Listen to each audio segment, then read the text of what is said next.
انتہا ہو سکتی تھی، اس وقت پورا معاشرہ اور پورا سماج ان خرابیوں کی لپیٹ میں تھا، ان خرابیوں کی آگ میں پورا معاشرہ جل رہا تھا۔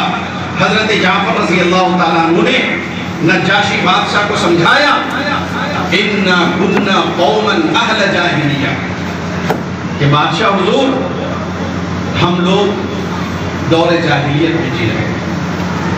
یہ اس وقت کی تعلیمی اور سیاسی منظرنامے کی ترجمانی ہے۔ ہم دور جاہلیت میں جی رہے تھے، ہمیں پڑھنا لکھنا نہیں آتا تھا، ہمیں کوئی پڑھا لکھا کہتا بھی نہیں تھا، ہم تو امی اور ان پڑھ سمجھے جاتے تھے اور جانے جاتے تھے۔ ملک عرب میں اگر پڑھا لکھا سمجھا جاتا تھا تو اہل کتاب کو، یہودیوں کو، عیسائیوں کو، جن کی آبادی مدینہ کے گرد و پیش میں قبائل میں رہا کرتی تھی، ان کو پڑھا لکھا سمجھا جاتا تھا۔ لیکن پورا مکہ گنتی کے چند لوگ تھے جن کو لکھنا آتا تھا۔ تو اے بادشاہ حضور ہم تو جاہلیت میں جی رہے تھے، لکھنا پڑھنا ہمیں آتا نہیں تھا، اور ہم جاہلیت میں جی رہے تھے کہ ہمارے اوپر کوئی بادشاہ حکومت کرنا گوارا نہیں کرتا، کہ یہ تو اتنے پرلے درجے کے لوگ ہیں، سیاسی اعتبار سے اتنے نیچے درجے کے لوگ ہیں کہ ان پر حکومت کرنا بھی ایک درد سر ہے۔ یہ سیاسی اور تعلیمی حالت کی ترجمانی تھی۔ وَنَعْبُدُ الْأَصْنَامَ، اور ہم بتوں کی عبادت کرتے ہیں۔ شرک اور کفر گناہوں میں سب سے بڑا گناہ ہے۔ یہ میں زور دے کے اس لیے کہہ رہا ہوں کہ موجودہ وقت میں الحاد، بے دینی، شرک اور کفر ان سب کی طرف سے بے توجہی برتی جا رہی ہے۔ آج ہمارے اسکول کے سلیبس میں اور نصاب میں اس طرح کی چیزیں داخل کر دی گئی ہیں کہ جن کو بچہ مسلسل پڑھتا رہے، متواتر پڑھتا رہے، تو دھیرے دھیرے شرک اور بت پرستی کی قباحت، شرک اور بت پرستی کی شناخت جو اسلام کے مطلوب ہے وہ دل سے نکلتی چلی جاتی ہے۔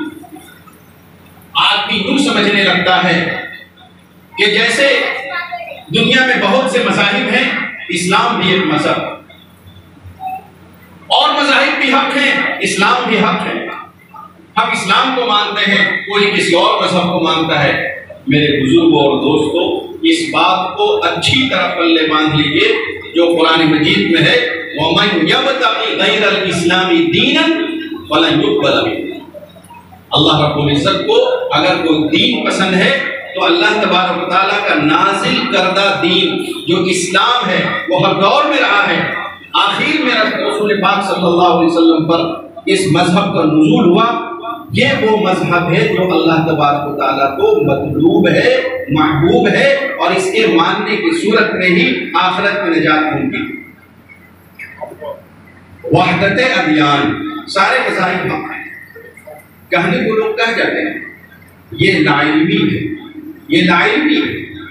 یہ کنفرم ہونا چاہیے کہ آخرت کی نجات اس دور میں صرف اور صرف اسلام میں مضمر ہے، اسلام میں ہی پوشیدہ ہے۔ ٹھیک ہے، لیکن مذاہب والوں کو بھی اپنے مذاہب فالو کرنے کا اختیار ہے، ہم پابندی نہیں لگا سکتے، دعوت دے سکتے ہیں، انہیں سمجھا سکتے ہیں، لیکن ہم انہیں مکمل آزادی دیں گے کہ وہ اپنے مذہب کو فالو کرے۔ لیکن جب بات اس کی آئے گی کہ آخرت میں اللہ تبارک و تعالیٰ کو کون سا مذہب ایسا ہے جس کی بنیاد پر نجات اللہ تعالیٰ دیں گے، تو وہ مذہب اسلام۔ شرک اور کفر، ان شرک لظلم عظیم، شرک اللہ تبارک و تعالیٰ کے یہاں سب سے بڑا ظلم ہے۔ گناہوں میں یہ سب سے بڑا گناہ ہے۔ اللہ سارے گناہوں کو چاہیں تو معاف کر سکتے ہیں، لیکن شرک کی معافی قرآن مجید کے بیان کے مطابق وہاں بھی نہیں ہے۔ تو انہوں نے فرمایا کہ ہم تو شرک اور بت پرستی میں لت پت تھے، ایک دو نہیں سینکڑوں معبودوں کی ہم پوجا کیا کرتے ہیں۔ اور بعض کتابوں میں یہاں تک لکھا ہے کہ وہ سفر میں جب جاتے تو راستے میں توشے کے لیے ستو باندھ لیتے تھے اور اس ستو کو بھی سان کر بت کا شیپ دے دیتے تھے، بت کی شکل دے دیتے تھے۔ جب جی چاہا اس کو سامنے رکھ کر کے اس کی عبادت کی، پوجا کیا، اور جب زیادہ بھوک لگی تو اسے کھا لیا۔ یہ واقعہ سچ ہے، کتابوں میں لکھا ہے۔ تو جہاں بتوں کی عبادت کا یہ عالم ہو، وہاں دینی اور مذہبی پستی کا کیا عالم ہوگا، وہ اب غور فرمائیں۔ آگے کیا کہا گیا؟ وَنَأْكُلُ الْمَيْتَةَ، اسلام کے آنے سے پہلے ہم مردار کھاتے تھے، مردار کھاتے تھے، جانور مر جاتا تھا اسے ہم کھا لیتے۔ آپ جانتے ہیں کہ اسلام میں مردار ممنوع ہے، ناجائز ہے۔ جب تک اس جانور کو اللہ کے نام پر کوئی مسلمان یا اہل کتاب اللہ کے نام پر جب تک اس جانور کو ذبح نہیں کرے گا، وہ جانور ہمارے لیے حلال نہیں ہے۔ کہیں گر کے مر گیا وہ حرام ہے، کہیں ٹکر سے مر گیا وہ حرام ہے، بیماری سے مر گیا خود بخود وہ حرام ہے۔ یہ سارے میتہ ہیں، اس کا کھانا اسلام میں جائز نہیں ہے۔